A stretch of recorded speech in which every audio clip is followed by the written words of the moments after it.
News first ಆಯೋಜಿಸ್ತಾ ಇರುವ ಕರ್ನಾಟಕದ ಅತಿ ದೊಡ್ಡ ಇವಿ ಎಕ್ಸ್ಪೋ.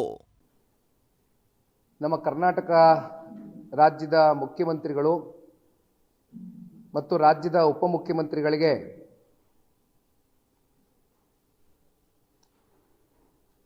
ಅಭಿನಂದನೆಗಳನ್ನ ಸಲ್ಲಿಸಲಿಕ್ಕೆ ಬಯಸ್ತೇನೆ. ಬಹುಶಃ ಇಡೀ ದೇಶದಲ್ಲಿ ಮೆಟ್ರೋ ಚಾಲಕರಿಗೆ ಒಂದು ಬೆಲೆ ಆದರೆ ನಮ್ಮ ರಾಜ್ಯದಲ್ಲಿ ಮಾತ್ರ ಮೆಟ್ರೋ ಚಾಲಕರಿಗೆ ಒಂದು ದುಬಾರಿ ರೇಟನ್ನು ಫಿಕ್ಸ್ ಮಾಡಿದ್ದಾರೆ. ಅದಕ್ಕೆ ಅವ್ರಿಗೆ ಅಭಿನಂದನೆ ಸಲ್ಲಿಸಬೇಕು ಅಥವಾ ಇನ್ಯಾವ ರೀತಿ ಇದನ್ನು ವರ್ಣಿಸಬೇಕು ನನಗೆ ಅರ್ಥ ಆಗೋದಿಲ್ಲ. ಯಾಕೆಂದರೆ ಒಂದು ಕಡೆ ಡೆಲ್ಲಿ ಇರ್ಬೋದು, ಮುಂಬೈ ಇರ್ಬೋದು, ಹೈದರಾಬಾದ್ ಇರ್ಬೋದು, ಚೆನ್ನೈ ಇರ್ಬೋದು, ಜೊತೆಯಲ್ಲಿ ಇವತ್ತು ಬೆಂಗಳೂರು. ಒಂದು ಸಣ್ಣದಾಗೆ ಹೇಳಲಿಕ್ಕೆ ಬಯಸ್ತೇನೆ ನಮ್ಮ ಪತ್ರಿಕಾ ಮಾಧ್ಯಮದ ಮಿತ್ರರಿಗೆ. ಬೆಂಗಳೂರಿನಲ್ಲಿ ಮಿನಿಮಮ್ ಆ್ಯಂಡ್ ಮ್ಯಾಕ್ಸಿಮಮ್ ಫೇರ್ ಅಂದರೆ ಅಪ್ರಾಕ್ಸಿಮೇಟ್ ಮ್ಯಾಕ್ಸಿಮಮ್ ಡಿಸ್ಟೆನ್ಸ್ ಏನಿದೆ ಅದ್ರ ಪ್ರಕಾರವಾಗಿ ಮಾತನಾಡೋದಾದರೆ ಮಿನಿಮಮ್ ಫೇರ್ ಬಂದು 10 ರೂಪಾಯಿ, ಮ್ಯಾಕ್ಸಿಮಮ್ ಫೇರು 90 ರೂಪಾಯಿ. ಅಂದರೆ ಆ ಒಂದು ಮ್ಯಾಕ್ಸಿಮಮ್ ಬೆಸ್ಟ್ ಕನೆಕ್ಟಿವಿಟಿ ಏನು ಕೊಟ್ಟಿದ್ದಾರೆ ಇಲ್ಲಿವರೆಗೂ ಆಗಿರ್ತಕ್ಕಂಥ ಮೆಟ್ರೋ ಸರ್ವಿಸಸ್ ಲೈನಿಂಗ್ ಏನಾಗಿದೆ 45ರಿಂದ 50 ಕಿಲೋಮೀಟ್ರು ಟ್ರಾವೆಲ್ ಆಗ್ಬೋದು ನೀವು. This is the maximum distance which they have covered. ಇನ್ನು ಡೆಲ್ಲಿ ವಿಚಾರಕ್ಕೆ ಬಂದರೆ ಅಫ್ಕೋರ್ಸ್ ಮಿನಿಮಮ್ ಫೇರ್ ಎಲ್ಲ ಕಡೆ 10 ರೂಪಾಯಿ ಇದೆ. ಮ್ಯಾಕ್ಸಿಮಮ್ ಫೇರ್ ಬಂದು ಎಲ್ಲ ರಾಜ್ಯಗಳಲ್ಲೂ ಡೆಲ್ಲಿ ತಗೊಳ್ಳಿ, ಚೆನ್ನೈ ತಗೊಳ್ಳಿ, ಹೈದರಾಬಾದ್ ತಗೊಳ್ಳಿ, ಮುಂಬೈ ತಗೊಳ್ಳಿ 60 ರೂಪಾಯಿ ಇದೆ. ಅವರ ಡಿಸ್ಟೆನ್ಸ್ ಬಂದು 70+ ಕಿಲೋಮೀಟರ್ಸ್ ಇದೆ, 54 ಇದೆ, 71 ಕಿಲೋಮೀಟರ್ ಇದೆ ಇನ್ನೊಂದು ರಾಜ್ಯದಲ್ಲಿ, 35 ಕಿಲೋಮೀಟರ್ ಒಂದು ರಾಜ್ಯದಲ್ಲಿದೆ. ಅಂದರೆ ಇದನ್ನೆಲ್ಲ ನೋಡಿದಾಗ ಅತ್ಯಂತ ದುಬಾರಿ ದರವನ್ನು ಬೆಂಗಳೂರು ನಗರದ ನಾಗರಿಕರ ಮೇಲೆ ಇವತ್ತು ಮೆಟ್ರೋ ಮೂಲಕ ಈ ರಾಜ್ಯ ಸರ್ಕಾರ ಒಂದು ರೇಟನ್ನು ನಿಗದಿ ಮಾಡಿ ಒಂದು ರೀತಿ ಹಗಲು ದರೋಡೆ ಮಾಡ್ತಕ್ಕಂಥದ್ದಕ್ಕೆ ಪ್ರಯತ್ನವನ್ನು ಮಾಡ್ತಾ ಇರ್ತಕ್ಕಂಥದ್ದು ಭಾಳ ಸ್ಪಷ್ಟ. ಕಳೆದ ಒಂದು 3-4 ದಿನಗಳಿಂದನೂ ಮಾಧ್ಯಮದಲ್ಲಿ ಮೆಟ್ರೋ ಬೆಲೆ ಏರಿಕೆ ವಿಚಾರಕ್ಕೆ ಸಂಬಂಧಪಟ್ಟಂತೆ ಬಹುಶಃ ಅದು 9ನೇ ತಾರೀಕು ಈಗಾಗಲೇ ರಾಜ್ಯ ಸರ್ಕಾರ ಒಂದು ತೀರ್ಮಾನ ತಗೊಂಡಿದೆ. ಮೆಟ್ರೋ ಬೆಲೆ ಏರಿಕೆ ಮಾಡಬೇಕು, ದರ ಏರಿಸಬೇಕು ಅಂತಕ್ಕಂಥ ತೀರ್ಮಾನವೂ ತಗೊಂಡಾಗಿದೆ, ದಿಟ್ಟವಾದಂಥ ಹೆಜ್ಜೆನೂ ಇಟ್ಟಿದೆ. ಆಲ್ರೆಡಿ BMRCL ಕಡೆಯಿಂದ ಅದು ಸ್ಪಷ್ಟವೂ ಕೂಡ ಪಡಿಸಿದ್ದಾರೆ. ಸೊ ನನಗೆ ಎಲ್ಲೋ ಒಂದು ಕಡೆ ಒಳಗಡೆ ಇದು ನನ್ನ ಒಂದು ಅಂಡರ್ಸ್ಟ್ಯಾಂಡಿಂಗ್ಗೆ ನಾನು ಅರ್ಥ ಮಾಡ್ಕೊಳ್ಬೇಕು ಏನಾಗ್ತಾ ಇದೆ ಇದರೊಳಗಡೆ ಅಂತಕ್ಕಂಥ ಒಂದು ವಿಚಾರವನ್ನು ತಿಳ್ಕೊಳ್ಳೋದಕ್ಕೆ ಪ್ರಯತ್ನ ಪಟ್ಟಾಗ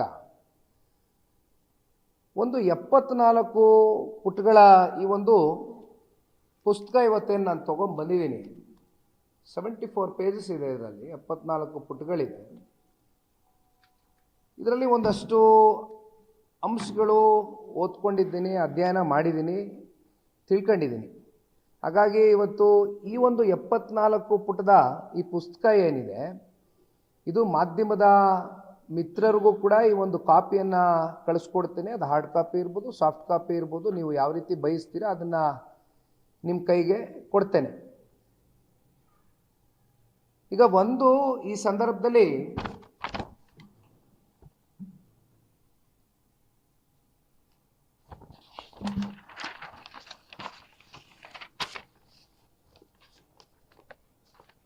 ಫೇರ್ ಫಿಕ್ಸೇಷನ್ ಕಮಿಟಿ FFC ಅಂತ ನಾವೇನು ಕರಿತೀವಿ, ಅವರು ಒಂದು ವರದಿಯನ್ನು BMRCL ಕಡೆಯಿಂದ ಒಂದು ತಯಾರು ಮಾಡ್ತಾರೆ. ಇದು ಸಾರ್ವಜನಿಕರಿಗೂ ಕೂಡ ಈ ಒಂದು ವರದಿ ಏನು ಮಾಡಿದ್ದಾರೆ ಈ ರಿಪೋರ್ಟನ್ನು ಇದನ್ನು ಹೊರಗಡೆ ಇಡ್ತಕ್ಕಂಥ ಒಂದು ಕೆಲಸ ಮಾಡಬೇಕಾಗಿತ್ತು.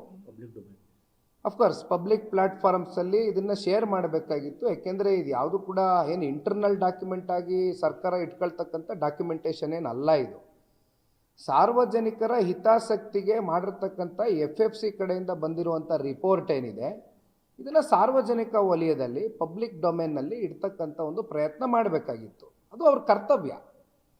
ಆದರೆ ಇದಾಗಲಿಲ್ಲ.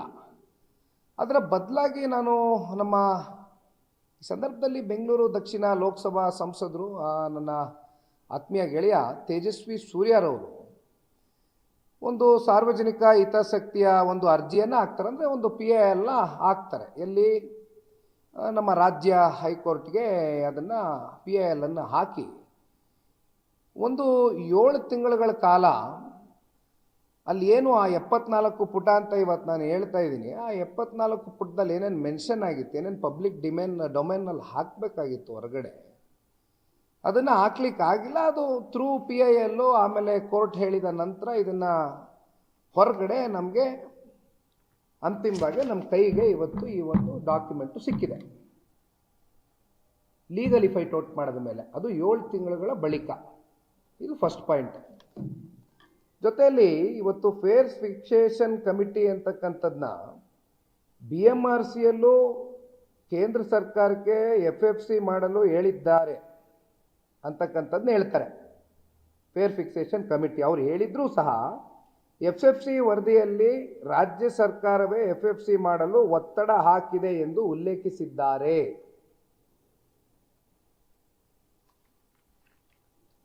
FFC ವಿಚಾರವಾಗಿ ನಾವು ಮಾತನಾಡೋದಾದರೆ, ಇವತ್ತೇನು FFCನ ಮಾಡ್ತಕ್ಕಂಥ ಮೂಲ ಉದ್ದೇಶ ಏನು? ಈ ಫೇರ್ ಫಿಕ್ಸೇಷನ್ ಕಮಿಟಿಯನ್ನು ಮಾಡಿರ್ತಕ್ಕಂಥದ್ದು ಪ್ರೈಸ್ ಹೈಕನ್ನು ಮಾಡ್ತಕ್ಕಂಥ ಒಂದು ಮೂಲ ಉದ್ದೇಶದಿಂದ ಮಾಡಿರ್ತಕ್ಕಂಥದ್ದು. ಇದೇನು ಕೇಂದ್ರ ಸರ್ಕಾರದ ಮೇಲೆ ಗೂಬೆ ಕೂಡಿಸ್ತಕ್ಕಂಥದ್ದು ಬೇಡ. ರಾಜ್ಯ ಸರ್ಕಾರದ ಒತ್ತಡದಿಂದ ಇವತ್ತು ಈ ಫೇರ್ ಫಿಕ್ಸೇಷನ್ ಕಮಿಟಿ ಮಾಡಿರುವಂಥದ್ದು. ಇದು ಭಾಳ ಸ್ಪಷ್ಟ. ಅದು ಯಾರು ನಾವು ಹೇಳ್ತಾ ಇಲ್ಲ, ಇಲ್ಲಿ ಓದ್ತಾ ಹೋಗ್ತೀನಿ ನಾನು. ಅದಕ್ಕೆ ಯಾಕೆಂದರೆ ಇಲ್ಲಿ 74 ಪೇಜಿನ ಪುಟ ಇದೆ. ಇದನ್ನು ನಾನು ನಮಗೆ ಇವತ್ತು ಪ್ರೆಸ್ ಅಡ್ರೆಸ್ಗೆ ಏನು ಅಗತ್ಯತೆ ಇದೆ ಅದನ್ನು ಮಾತ್ರ ನಾನು ಇದರೊಳಗಡೆ ಒಂದಷ್ಟು ಅಂಶಗಳನ್ನ ನಿಮ್ಗೆ ವ್ಯಕ್ತಪಡಿಸ್ಲಿಕ್ಕೆ ಇಷ್ಟಪಡ್ತೇನೆ. 27ನಲ್ಲಿ ಚಾಪ್ಟರ್ 4 ಖಂಡಿತ ಅದರಲ್ಲಿ ಯಾವುದೇ ಅನುಮಾನ ಇಲ್ಲ, ಮೆನ್ಷನ್ ಆಗಿದೆ. ಹೇಳ್ತೀನಿ ವರದಿ ಪ್ರಕಾರ. ಅಫ್ಕೋರ್ಸ್ ನಾನು ಬರ್ತೀನಿ ವಿಷಯಕ್ಕೆ ಬರ್ತೀನಿ, ಕೇಳಿಸ್ಕೊಳ್ಳಿ ದಯವಿಟ್ಟು. ಹೇಳ್ತೀನಿ. Public notice issued inviting suggestions. During the discussions suggestions were made by GOK officials, Government of Karnataka officials. ಅದರಲ್ಲಿ ಬ್ರ್ಯಾಕೆಟಲ್ಲಿ urban development and finance departments that a fair revision is imperative in order to reduce the financial burden on the state government. Further, the officials were of the view that fares should be revised annually by applying an annual automatic fare revision formula. ಪ್ರತಿ ವರ್ಷ ಕೂಡ ನಿಮಗೆ ಈ ಒಂದು ದರ ಏರಿಕೆ ಏನಿದೆ, ಪರ್ಸೆಂಟೇಜ್ನ ಏನು ಒಂದು ಫಿಕ್ಸೇಷನ್ ಮಾಡ್ಕೋಬೇಕು ಥ್ರೂ FFC ಅಂತಕ್ಕಂಥದ್ದು ನಿರ್ಧಾರ ಮಾಡಿದ್ದಾರೆ. ಒಂದು ಕಡೆ government of Karnataka officials through urban development and financial department ಹೇಳ್ತಾರೆ, ಗೌರ್ಮೆಂಟು ಆರ್ಥಿಕವಾಗಿ ಈ ಬರ್ಡನ್ನ ತಗೊಳ್ಳೋದಕ್ಕಾಗೋದಿಲ್ಲ, ಹಾಗಾಗಿ ಈ ಒಂದು ಫೇರ್ ರಿವಿಷನ್ನ ಮಾಡಬೇಕು ಅಂತಕ್ಕಂಥದ್ದು ಅವರೇ ಉಲ್ಲೇಖ ಮಾಡಿರೋದು, ನಾವಲ್ಲ.